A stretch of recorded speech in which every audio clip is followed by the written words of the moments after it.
Hello and welcome to Baggio's Penalty Landing in My Garden. I'm Andrew. With me as always, Scott. Scott, we are 3 days in to 2026 FIFA World Cup. We're going. It's finally here. We've got some games under our belt. It was a late night last night. How are we feeling? Yeah, late night, early morning. Yeah. There's times Late morning. I'm not usually seeing. It feels as if it's been longer than 3 days. I think just because the volume of games. Yeah. But Yesterday was a big one. Just for context, we're recording this the day, was it the day of the Scotland game? Like the Scotland game's gone, but it was technically today. So we've had up to 4 groups have been involved. We've had eight games. Oh, I've lost count already. Yesterday was a big one. There was 4 games yesterday. That was the big one. We've got 4 again today. Now we're starting to ramp up. So yeah, we're going to cover like who's impressed us, like favourite goals. We're going to chat about Scotland, of course. And at the end, Scott has also bought himself a surprise shirt. So we're going to see. He was desperate to open it yesterday. It was like, no, let's leave it for the podcast. So close. He's going to. Yeah, so and we're going to see who Scott gets as well. We're going to make you support them through the tournament, Scott. So I really hope you hate them. That might be hard considering we've already got a team in the tournament for once. For a bit. We'll come to that. So let's start off, Scott. We're going to go, what's been the game that's caught your eye so far from what you've seen? It's not a hard one. I've not been super impressed. I don't think it's got to that stage yet where it's been lots of glorious football. It's been interesting. It's been entertaining. Nothing's totally put a downer on anything, but nothing's really got me off my seat too much, apart from the unpartisan stuff. Best game, I think, was the Brazil-Morocco game. I think we both felt it was a game that could turn into a kind of really good contest, and it turned out to be that. Apart from, it's with throwing phrases at the screen that everybody uses, it was a game of 2 halves. The first half was much better than the second half. Second half wasn't terrible, but the first half was really good, and I think that's a lot to do with Morocco. I think Morocco played them off the park quite a few times. I think Brazil, I think I described it like being like a veteran boxer to you last night when we were messaging and stuff.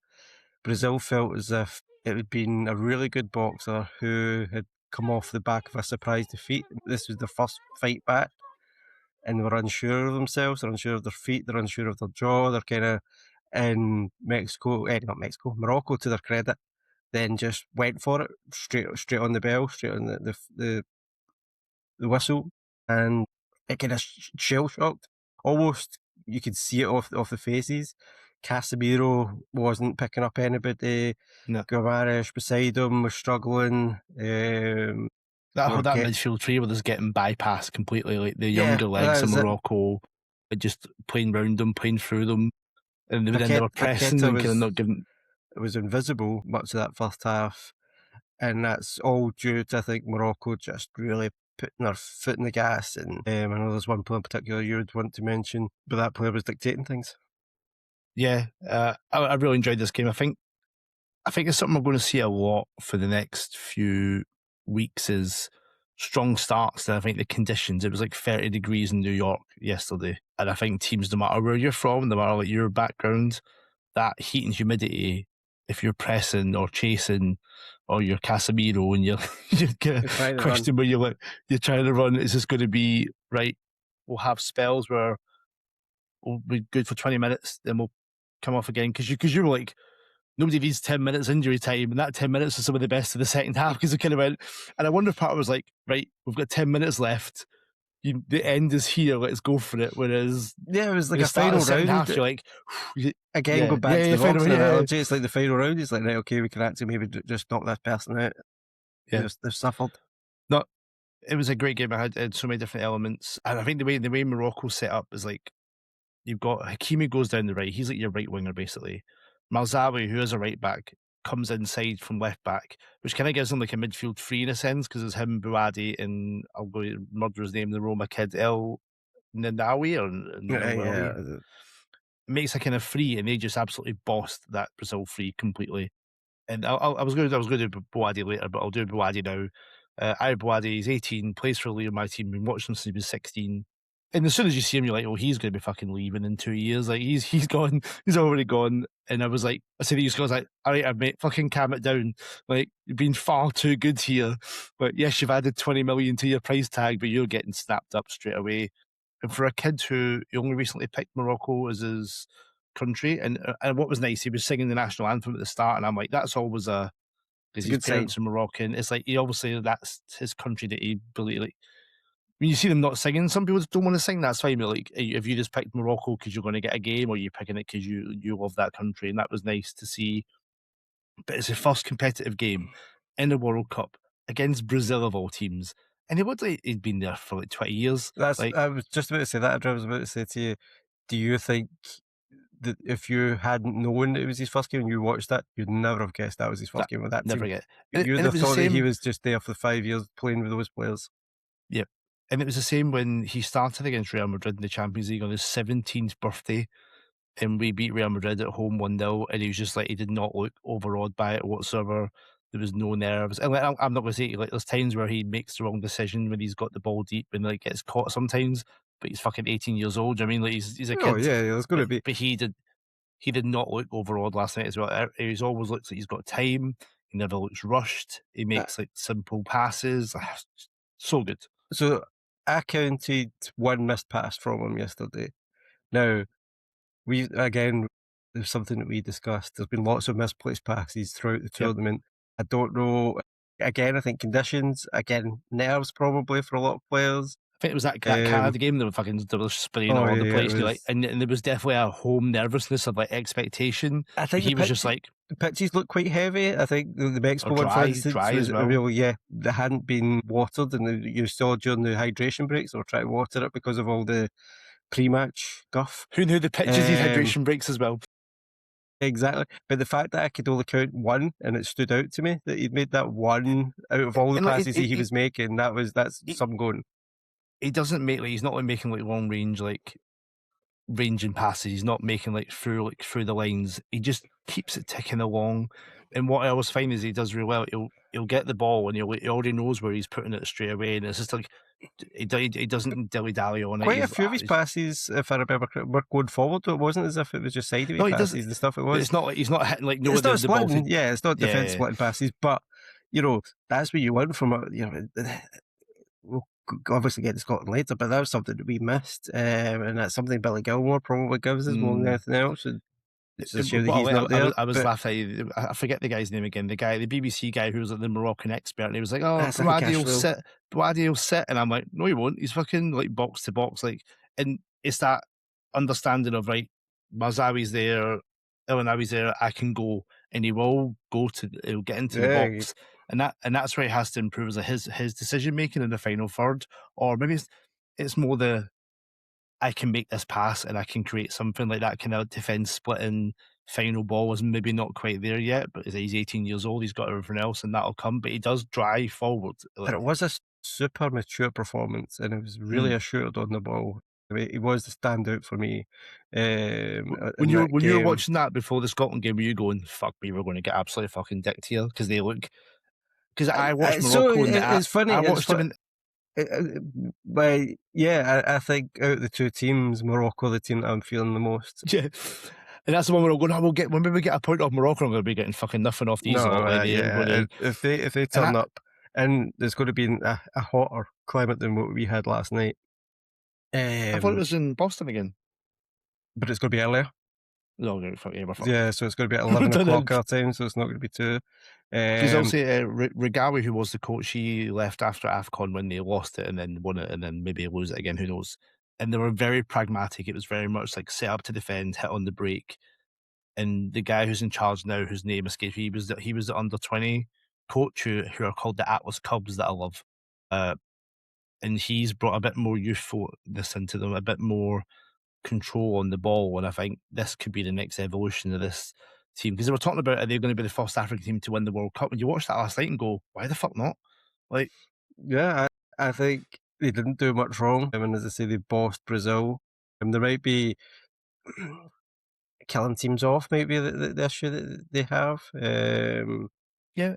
And But part of me is like, is that a first game thing? Like, let's not just get beat. If we get a point off Brazil, no matter how well we play, you're in a really good position. And I think a lot of teams are having that. They're trying to manage the conditions, the longevity of the tournament. We've got an extra game and like it's a long, good about like 5, 6 weeks. If you're looking at going to quarter semis, let's not go too quick. You do wonder. I wonder, when does Hakimi become an issue more than a positive in terms of against really big teams? Getting Are they exposed. going to, what do what Vinny essentially did last night and Mm. pick up a bit of space, let him go? You are playing a bit of Russian roulette by letting him go because he's obviously so Yeah, good going forward. But if you can get the right pass to the right player in that position, then suddenly you're and that's where the two DMs are going to be vital for cover in that position. And that's going to known. have to cover. And Yeah, And PSG do that very well. Like the midfielders become fullbacks and kind of cover that space. So we'll see how much they learn from that. The game that I just kind of will go quickly. We did a lot more on Morocco. I thought was USA Paraguay. I was so impressed by USA. Like I mean, we didn't really know what to expect from Pochettino's side. The home expectations, are they as good as like what maybe they think they are? And like, and it's we don't know how good Paraguay are. And I was saying to Mallory, my American friend, who's kind of like she's watching the World Cup, she's learning. I was teaching her what the groups meant and how the groups get drawn. Like she's like into it. I was like, we're probably not going to know until maybe the second knockout game how good USA actually are. But they, over a whole like, kind of 90 minutes, they impressed the most. They were pressing, they were really good movements. I just took Paraguay and just like ripped them apart. And like Pulisic, as he got a knock at half time. We'll see how he gets on. There's a good bit of time between games, but they've been probably the most impressed from like whistle to whistle that I've seen so far. And they got the goals and they didn't sort of take their foot off the gas. And you're like, yeah, I was really but impressed by them. taking aside the injury, the players that you want to step up in a tournament stepped up in that first game. Yep. Your Yeah. Pulisic in the first half, Reina and Lovely Balogun. goal from Rayner. Yeah, Bellingham was good. So that always fills you with confidence, I think, in a national team. If you're the players that you want to step forward and kind of grab the tournament by the scruff of the neck, do it early on in the tournament. That can always kind of be a catalyst for everybody else. They seem to have a lot more energy. I have seen them a couple of times under Pochettino, and I think it was just experimentation. Mm, It looked kind of clunky and stuff, but I think everything seems to come together, they and seem to that's what come you want together, again yeah. at a tournament. I was trying to explain to Mallory how it might go, and I think they could end up with Canada in the last 32, and then I think it was Belgium the last 16. You're like, that is going to be the first, like, how good are you actually? And then, I mean, if I word it was going to be Brazil the quarterfinals or something like that, and that might not happen. It could be fucking Morocco at this rate. Who knows? But yeah, it's like that that was our first test. They've got the big like the win. They're like a tough defensive, maybe a good defensive team, Paraguay, and they got absolutely dicked. Scott, my favourite goal so far, and now I'm regretting picking it because I have to say his name, as a South Korean midfielder Hwang In-boom, the defensive mid, number 6. Because this goal was, you would not know he was a defensive mid. It was Lee Kang-in, who was superb that game, by the way. Played a lovely ball through. Hwang then goes in, like he's kind of running in, he's back to goal, and like kind of stops and spins around in the box, and then like dinks it over the keeper, and you're like, who are you? Where have you come from, defensive midfielder? And like just the audacity to do the little stop and turn in the box was ridiculous, and a lovely ball, and it was like, yep, South Korea, you look good. I'm glad they got the win. I saw them. So I was in New York last year, and my flight got delayed, and I had to stay in New York an extra night. And it Oh, turns out you saw them, didn't you? Yeah. the Koreans were playing just down the road against USA, and they absolutely taught them a lesson. Looking at their game, they're so technically versed, so well Mm. versed technically. There's lots of players to like. Lee Kang is a standout at the moment, but you've just got so many good players that know what to do with the ball, how to keep it, just keep it going, recycling it, getting it back forward. And I think that was their two like second choice defensive mids as well. Like I think there was worries over that because Jens Karstrup, who's the Danish born guys, like he's probably their best centre mid, but then he might play full back because they've not got any full backs. And you're like, he didn't even start. And you're like, these guys were just really, really good. So I think And they could go a long way. I think being Son's last tournament could maybe galvanise them. Let's get them something to kind of leave Yeah. on a So high. Son is the one who's on the opposite end of the pool. So she looked a little bit like the expectation was there, but he didn't really do much. So we'll see how he he gets on the next couple, maybe like getting that win takes the pressure off a little bit. Like you've got your 3 points, right? Let's But maybe settle into it. alternatively, if he's not doing well, but the rest of them are, that's like, I mean, that could be a good Yeah, sorry, sign. yeah. So What was your what's your favourite goal so far? it's got to be John McGinn's goal in terms of just sheer emotion. The fucking scuffy, shitey Sean. It's the worst. So the absolute irony that we scored those 3 goals against Denmark, and then we get to this tournament and score the crappiest kind of goal, Pick, the pick kind of another goal. squaff. We're going to get you Scotland. We're going to do a whole Scotland bit. So pick another goal. But yeah, I just found the irony of the Yeah. crackers against Denmark and then we did that. But probably have to go back to the kind of Morocco game. I think I You were said so proud of yourself when Sabiri scored because, and I'll have to go back and find it. Maybe episode 1 or 2. Scott picked out Siberia as his guy to watch. I think he was playing on the wing then, but now he's been playing more the kind of false nine role. That false nine. I think I did say that he could play anywhere in the forward line, but he was more used to playing in the wings. Really good goal scoring and assist record for PSV this season, and just the again the way that they fluidly move. You had Brahim Diaz coming short, gets the ball kind of inside his own half, and then just plays a defensive split and pass. The weight on the pass was perfect. It was the thing that really made the goal. Marquinhos, one of your best defenders currently playing, was just all ends up. But he is older. That's the issue. issue. And just Sabiri run through and a lovely finish over Alisson. I think we all thought he was going to maybe take it round him, but he's just got the audacity just to chip him beautifully. It reminded me of Euro 96 and we chip on Schmeichel, that kind of tournament goal.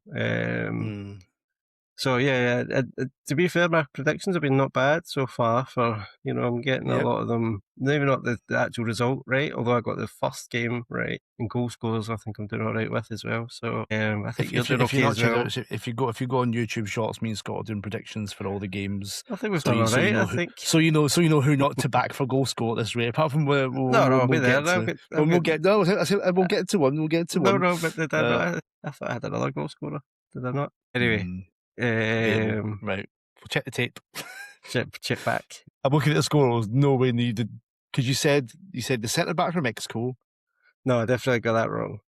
Yeah, and then who was I got yesterday? Apart from the one that you said Jonathan David for Canada, who's fucking dog shit. I just did that to know you. I did that. Yeah, that whole Canada team. I hope that was just nerves because they were terrible. The Bosnians were much better. The last 15 minutes, Canada were much better. Jesse Marsh made really good changes. Those 3 changes to the attack line were... I think the water break and the changes, just kind of like... Right. Just, yeah. I'm glad they got the goal. Who did Qatar play? Who did score against Qatar? Switzerland. No, I didn't do that game. What was the one that I did? I said in Bolo, though. So yeah. I did say that you've done well as well. I know it's a team. You said Brahim Diaz, he got the pass, so if you'd have said score assist, you'd have been on. That's why you do that. You always hedge your bets with score assists with these guys. You never know. We're doing all right. Has anyone impressed you? I think Mexico at the start, I think that the opening game of the World Cup in the Azteca, like expectations of a fucking football mad country, and I think they did a very professional job of we're going to get enough goals. We're going to seal this match off. Yes, South Africa did not help themselves. Really annoyed at them. But I think as a real professional, it was like, we've done enough to win this. We've got more in the tank. We've hopefully got a long way to go. And I think that was a really impressive professional. Didn't get the kind of the occasion wasn't too much for them.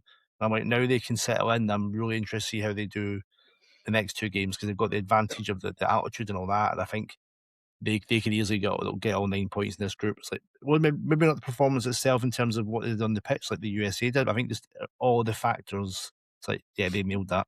They did what they needed to do. They did it quite early. I think the referee was terrible in that game. 3 red cards. Honest to God, I was hoping that it turns out that it has been the kind of blip. And it's been an outlier. Yeah. So, which is thankfully what's happened so far. To much of my annoyance, I've had a few games where I've put on like bets for cards and there's been like 20 fouls and not a yellow card, and you're like, this guy's fucking lobbing out reds for free. Like, we kept saying last night that was a red the other night. Yep. I don't think the slap to the face. I know people have tried to get it, like other officials It's have not a tried to slap. justify it. He's Not a not slap. meant to, no, and it's not malicious. He's just trying to get a run on the guy. The Mexico one, he's not going to score. It's not See, a goal scoring that opportunity. one is more cynical than the slap because he's went to take him out. It's just he is going away from goal. So it was a Brazilian referee, am I right? Because I did hear that Yes. that's the kind of foul that will get you a red card in Brazil. That it's that kind of, because Okay. it's cynical. Right. So I did hear people from the Brazilian kind of football nature saying that, yeah, that's kind of right for Brazil. So I think maybe Okay. that's what's happened there. But yeah, I think you're right. I think Mexico just equipped themselves well, did what they had to, did it quite early, and then just kind of bossed the game. South Africa, Well, they it, seem to go away from when I was doing my scouting. It's like, oh, they play 4-2-3-1. The two guys on the wings are the best attacking talent, and they fucking went for like 5-3-2 and didn't play the two guys that are their best players. You're like, you've just bottled it, mate. You've absolutely bottled it in the opener. Like, I get you probably just don't want to get dicked is the I know, thing. but that's the thing. You don't want to get embarrassed, this, that, next thing, and then you Yeah, play a stupid pass out from the back. Do you yeah. know what I mean? It's I like, it think makes I think no sense. the guys John, I forget his surname, the Scottish guy doing all the analysis. John Walker. Yeah, and he was Yeah. like, they could get exposed playing out from the back. It was like, ding, ding, ding, first game. You've got to smash that, John, mate. Well done. Yeah, no, John's great. But it frustrates life because everybody does. Everybody thinks they're Pep. Yeah, I see it in tier 9. Yeah, that's it. It's throughout football, out of all the divisions, all countries, everybody tries it. And I just I don't understand. Big game, just keep your nerve, everything else, and you're doing that. And it makes, it just makes a mockery of it for you. And it puts you in the back foot. So I know I've been the sicko trying to watch every game, and you've not been, so you've maybe not seen as many games. Has anyone else impressed you we've not mentioned so far? I think Australia looked quite good this morning. I saw in the first half, my body gave up. Second half, I mean, I don't think they had it all their own way by the highlights that I looked at. I think Turkey did have chances and things, but to come away 2-0 and properly massive. put a marker down, I think that's an impressive performance and result.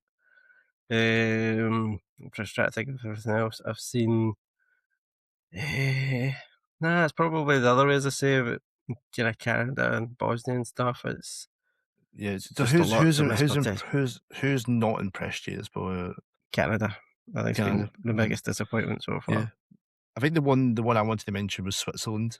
They fucking made an Yeah, arse of that. to be fair to Qatar, they kept going at it and they deserved, I think, to get it right at the end. Just But I because, think but Switzerland mainly had because of it. Switzerland. Yeah, mainly because they. Yeah, they're like 29 shots, 7 on target, and they did the opposite of Mexico. It was like, we got one for a very dodgy penalty, which no one's believing that was offside. Whatsoever wasn't, it was onside, and they did not. They could have put 2 or 3, 4 past Qatar, and they just kind of meandered through the game and fucking deserved to get Yeah, one taken. Not that I don't think Qatar deserved a point. Like, I don't think they did much to do, but I think. Switzerland deserved not to win. Yeah, I think that's probably the best way of putting it. I think Switzerland probably deserved the bloody roar rather than. I always think it's nice for a team to get a goal and Yeah, it was the first ever point in the can World have a Cup. It's the point. first Yeah, time because they've had to actually qualify this time, not being hosts. Like it's a big moment in itself to get your first point, massive.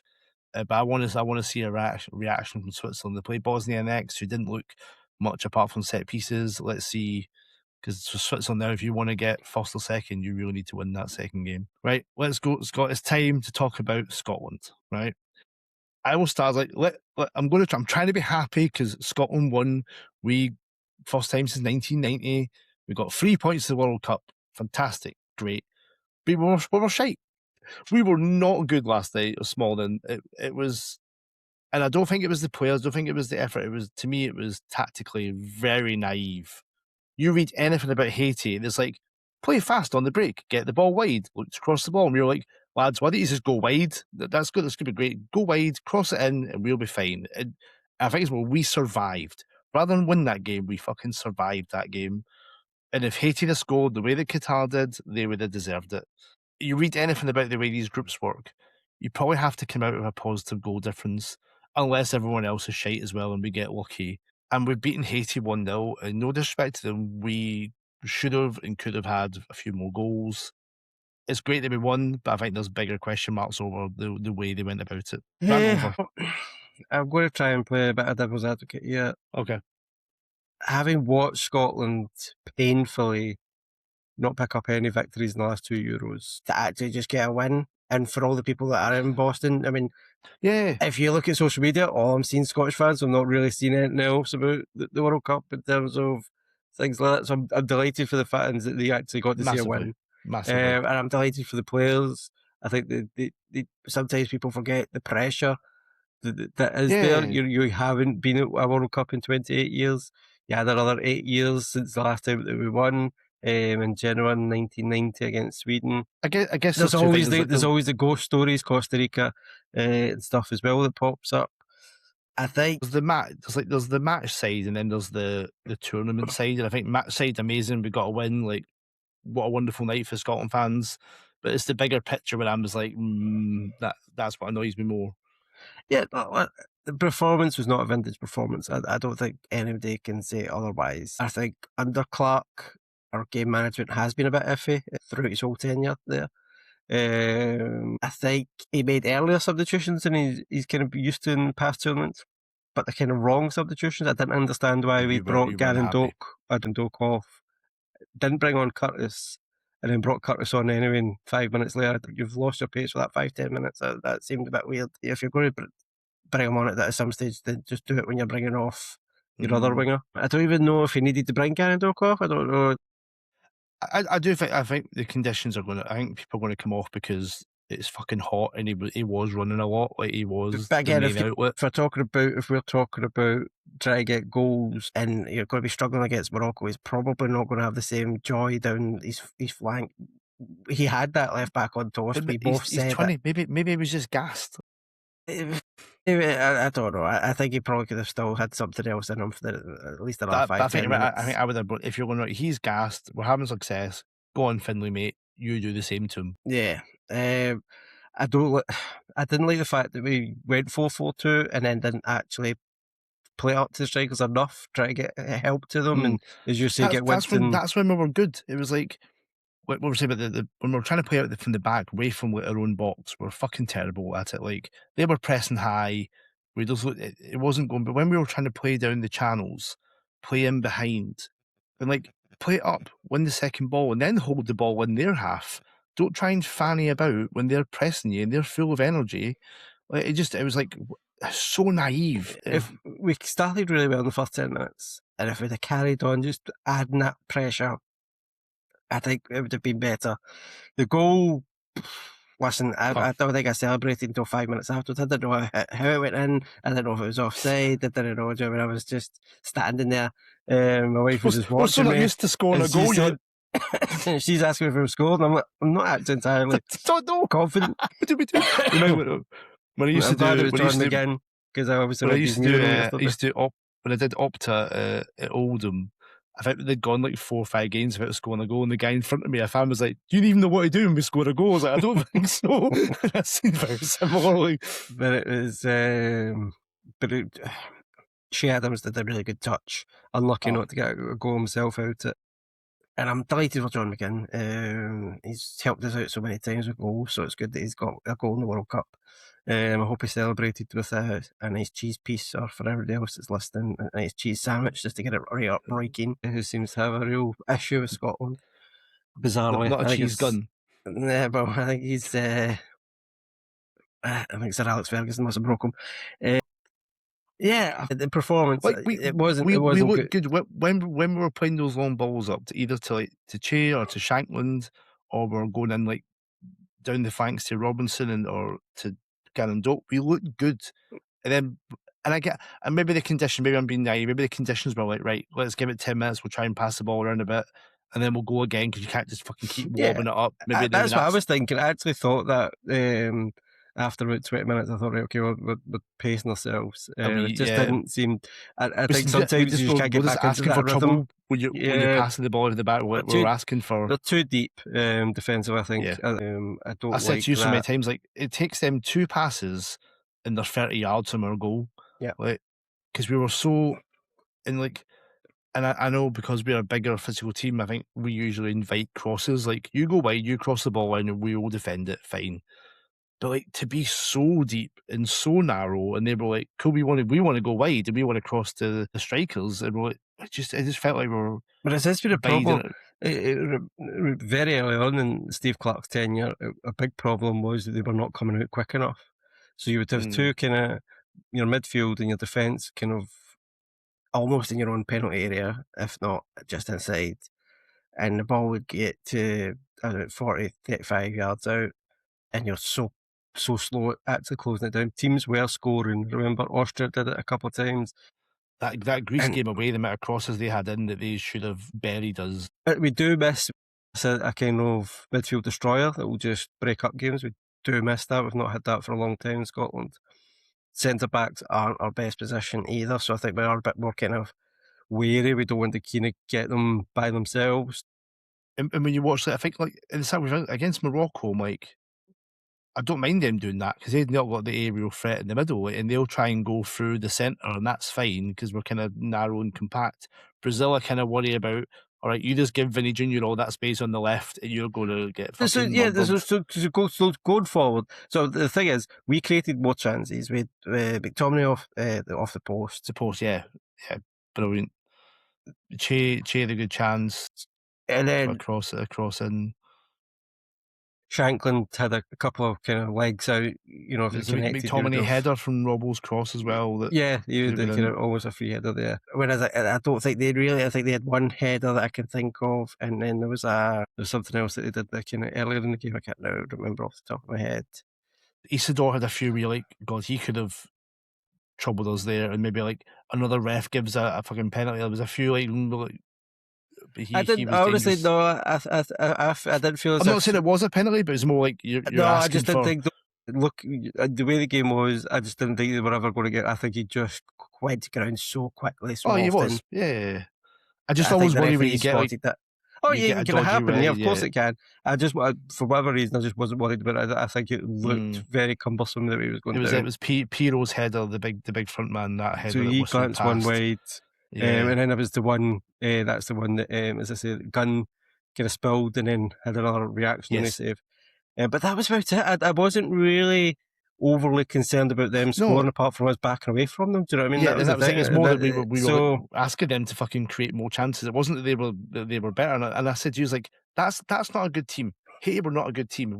We're better than them, but we made them look better than I think what you'll see in the next two games.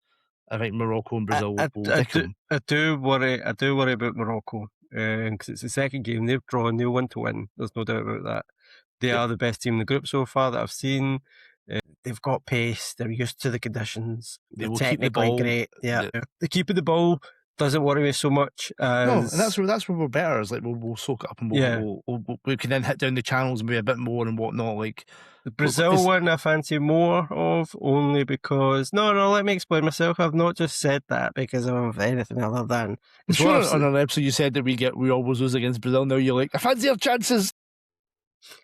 Yeah, no, I 100% did, and I did say that. But what I'm just looking at the two performances from last night, Brazil relied very much on Vinny, and that's going to be the problem because I think Hickey didn't have the best of games. He was solid enough, but he's injury prone and stuff like that. I don't know what his fitness is. But if we set up in that same way, we're just kind of basically. But no, I don't think we're going to go 4-4-2 again in this group stage. Yeah, it'll be like 4-5-1, won't it? Yeah, I think it will be. But I think that meant more in terms of we play narrow, and no matter what the personnel is, if we still play narrow, it's going to give them concede that space that they want. Well, that's the thing. I'm starting Miguel Thiago and going, we just cross it in for him because he's better than Piro is, and he'll fucking get one. Yeah, so I think Thiago will be a bit more fluid for the game, but whether or not Ancelotti picks him, I don't know. After what happened, he might go with Cunha. If I'm watching the chances Haiti had, I'm thinking it's probably ideal that you're going to get balls in the box, and he's the best man for that. Like, no, I think you're right, but it's just if Cunha gets a bit more about him. I guess ideally Cunha plays against Haiti, gets two, then he has to play Cunha, and it kind of gives us he's still a fantastic player, but that lack of an aerial threat kind of benefits us because then we'll concede that space and let them cross, and that's fine.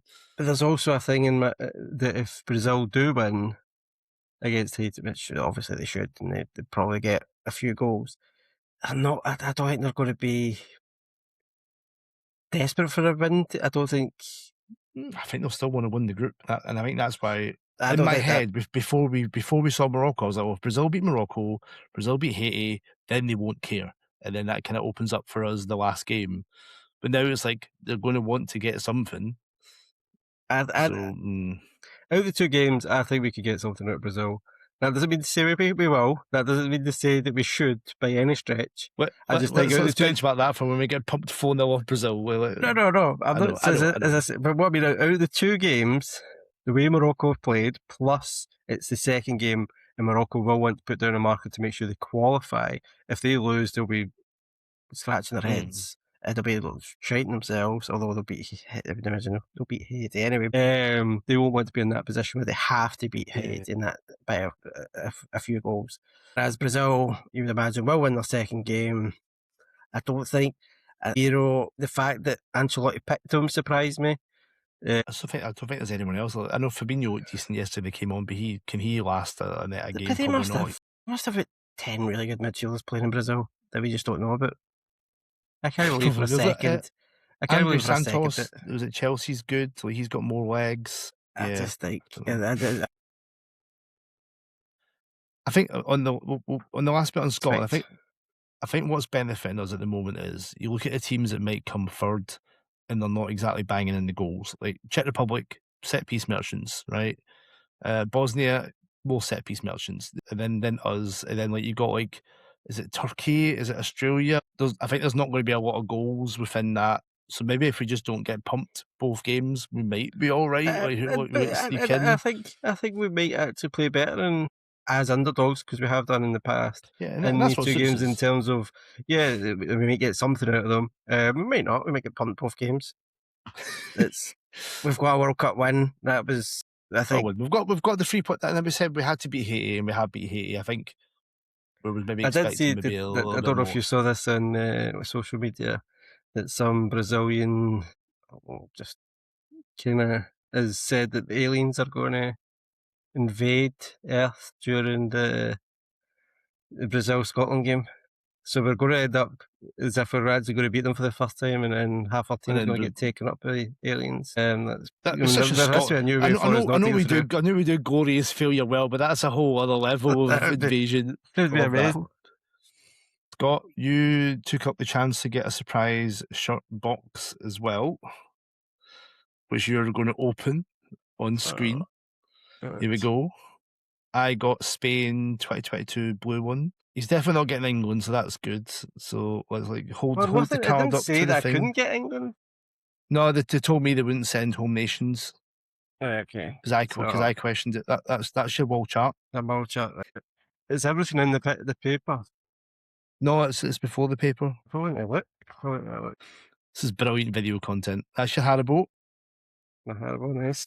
I think I found the paper. Is that the right way? Right. Turn it around. Turn it around to you. Yep. Right. You've seen it? Okay. Okay. But I don't like that laugh, Andrew. I'm not going to like this. I'm intrigued. I'm intrigued. I like that laugh. It's a current one. Okay. Say that. Okay.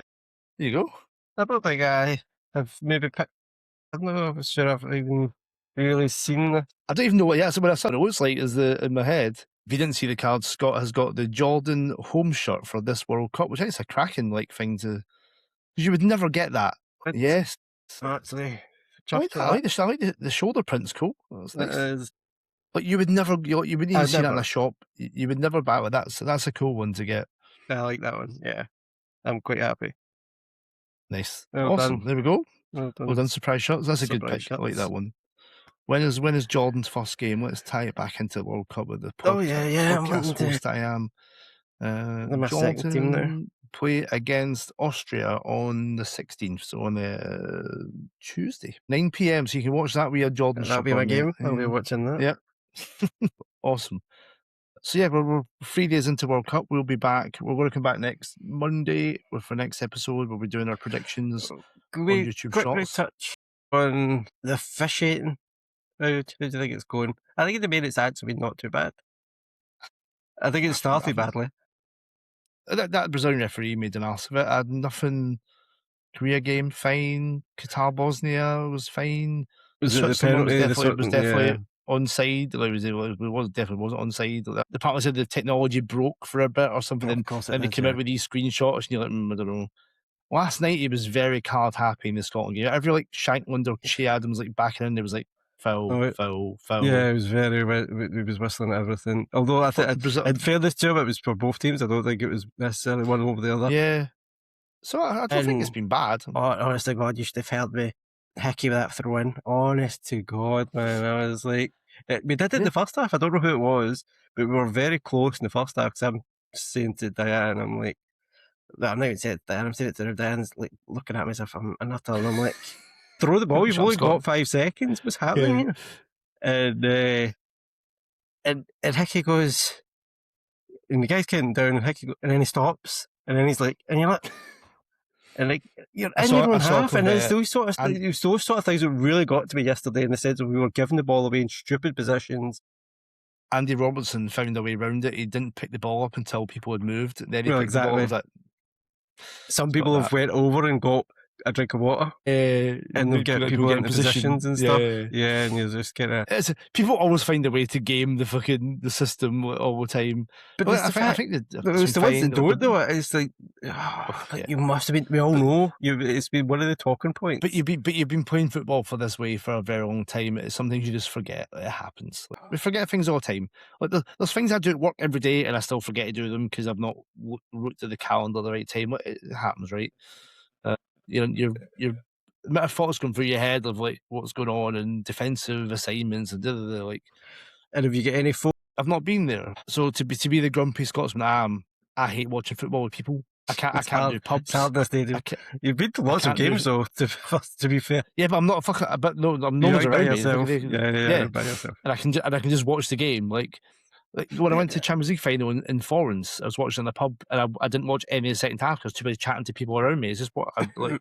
I can't do it. I just need to be able to like just watch. Fan parks I can't stand because people want to buy $15 beer and chuck it everywhere. You're a fucking knob. Like I can't stand that. Like and pubs it's too just annoy me and people just chat shit around me when I'm going, yeah, you just don't know what you're talking about. I'm hearing people. And so it's like friends and stuff. Some friends and stuff who don't like football but know that I do and start chatting to me and I'm like, please don't. It's not. I mean, there's levels to this and I love chatting about football to people just not during the game because I'll either get distracted and not watch the game or like you're just chatting shit and then I can't talk to you forever. So I'm just happy on my sofa watching the games. I would love like one of my favourite times was Euro 2016 when I went to Marseille and Lille for like 2 weeks and being in like pubs and like seeing the fans and different fans around and like that was amazing. Like that's so cool to see. I don't think America's really got that because everyone's kind of like based, like all the Scotland fans are in Boston. You're not walking past Colombians and South Koreans and like I know the Mexican South Koreans seem to have got a bit of bromance going on. Yeah, like that. Yeah, there's drinking the tequila and stuff. But I think I do think the Scottish fans and probably a few others have dotted all. I've seen plenty in New York. I've seen that there's in Orlando and the kind of Disney areas. I guess because the third game's in Miami, so maybe you've gone down so maybe there for that. Into that area. When it's a small country, you get base. Yeah. I remember the Champions League that was at Hampden. It was Leverkusen, Real Madrid. I had a great day walking around as well. Yeah, that was actually my 18th birthday. Nice. And so I was legally going into the pubs. My mum got me the Amstel hat, the big hat. And me and my friend went in and just had the best day, going from pub to pub, listening to the fans all singing, chanting, and just soaking up. We're playing keepy uppies outside Buchanan Underground. It's like somebody bought a ball, and so there's like there was like 30, 40 people just like trying to keep this ball in the air, and they went towards a policeman. Everyone kind of like, everyone stops a second, and the guy fucking put his head in it, and fucking the place erupted. Stuff like that's cool to be around that. I did this same kind of thing with Porto when I went to Euro 2004, and then just going to the game and stuff. Germany, the Euros. The only time that I've really felt it, because I do think it'd be too hot. Do you know what I mean? Just that, but see when the Scottish fans, not on the telly, but when you see people afterwards with the mobile phones and stuff, the national anthem. Yeah, I sent the link to Mallory last night, and she was like, "That's the best anthem she's ever seen." There's only 10,000 there as well. Yeah, and it's just absolutely Best one. There's definitely FOMO because, like, I've never been to a World Cup match yet, and I'm like, I mean, I probably still wouldn't have been the one that they're fucking sell my kidney. But it is always cool to be around that. The guy Tim, who I met, he's Russian. He lives in Vancouver. He went to the Turkey Australia game last night. He's been like, he said like Vancouver's just like proper embraced it, and like all the signs up, and he's all walking around. He's really enjoyed that, and he was at like the fan part for the Canada game. Like, I'll get more FOMO from that than like maybe FOMO's the wrong word, but you don't feel like I feel as though 2030 definitely. I mean, I'm doing it big. I'm doing it big. Yeah. Like, I'm going to take a month off and fucking travel the whole Spain, Morocco, Portugal. Do it all. Fuck it. Why not? Like, because probably not. I'm not going to Saudi, and who knows where 38 is going to be, and I'll be well old. But then my body's broken now, so I can't imagine what it's going to be like in 2038. So 2030, if I can survive another 4 years, I'm doing. I'm really excited. I want to do it in Morocco. It's kind of like the main. I know you love Morocco, but like you've been a couple of times. Marrakesh isn't like, but we went to Agadir, which has got one of the host cities. One of the hosts, yeah. Yeah, and the Rabat Stadium looks amazing, and just like when you talk to the people about football, you just see that they love it, and you're like, and it's that kind of like poorer country where an escape is football, and anyone who plays for a big team they fucking love, and that like the passion's there. So I think that'd be really incredible to experience. And then pop across to Spain, maybe go to a couple of the big stadiums. Like I think there's some games in the north. I think San Sebastian and Bilbao and then Celta Vigo are all like hosted. That'll be fun. Like, and then maybe obviously I've been to a game in San Sebastian, so that's a good stadium. Yep. But the Bilbao one is one of my favorite stadiums. Yeah. I've not been down for a game, but even the museum was one of the best museums. Never mind football museum, just museums, full stop. You go into the pitch as you're doing the tour and stuff, and you're thinking, this is an amazing stadium. Maybe we can do this podcast from a Spanish cafe or Moroccan cafe somewhere. Listen, this is just the start of this podcast. Maybe in 4 years' time, somebody's going to pay for us to actually, maybe we'll go on Netflix or Amazon Prime or something. Me, you and Gary Lineker chatting outside a fucking Moroccan cafe. Not personally, nah, so that programme's crap. There's no Scottish. Yesterday, right? So Scotland win, first game, win their game. Who have they got on? Well, the Netflix one. I know you won't have watched it. Right? So, obviously Shearer's there. He's got back from his... Well, it's Shearer, Mike and Gary's the podcast. That's it, isn't it? So Mike is obviously here because BBC are here. Yeah. So he's had to fly back. So he's probably angry. Don't blame him. So he's here. You've got... So just on that yesterday's game, Gary Lineker's obviously the host. Shearer's came back from he was in the New Brazil York game. Yep. Joe Cole, of course, and Niall Horan, because obviously Irish and Scottish people are just interchangeable. Does that right? It's the exact same. That blew my mind. I was like, right, okay, I'm not watching this again. I'm going to just. Was he in New York for it, Niall Horan? Right, so I guess he's there. Surely there must be a Scottish person in New York. There must know Scottish people. Yeah, of course, that's what my whole thing. What they did say is, like 3 of the people like in the production team are Scottish, and that they were biting their nails, this, that, next thing. And I'm like, oh, so you're slaves? They're Scottish? That's great. Do you know what I mean? Jesus Christ. So you're guys that can't get in the camera. Well done, guys. I wonder if all the Scottish personalities were in Boston. Maybe I'll give them the benefit of the doubt. We'll see. Like, well, no, because maybe I don't think Netflix can trust Duncan Ferguson. On the last part of this, there was a really great. I sent you a message about what you're watching. BBC coverage. Duncan Ferguson's on the sofa thing, and they were talking about ITV. The longevity. ITV talking about the longevity of players' careers now. Right. And Gary Neville was like, "It's because they've stopped drinking." He was like, "Jordan Henderson doesn't drink. James Milner never drank since he was 16, and then he's playing for so long, and like all these players doing like 4 or 5 tournaments, and then Dougie Ferguson went, "I've had 10 injuries." Just like I was getting battered as the connotation of I drunk heavily. Look at my career. Don't drink, kids. Was basically it's just the way he went. Because everyone know if you don't drink, you can play forever. He just went, I had 10 injuries. Just the most deadpan, like, brilliant. He's dealing with quite bad injuries. He talks about it in his book. They do sound quite brutal. It was just the way, rather than saying I used to get battered, was just I really got injured all the time, possibly due to my drinking habits is what caused it. It was famously drank in Scotland. But yeah, it annoys me. It's not. I don't think it's malicious. I just don't think they care.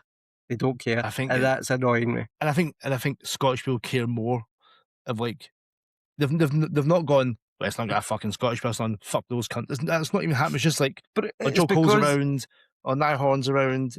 You just don't think about it, and it doesn't bother me. No, it doesn't.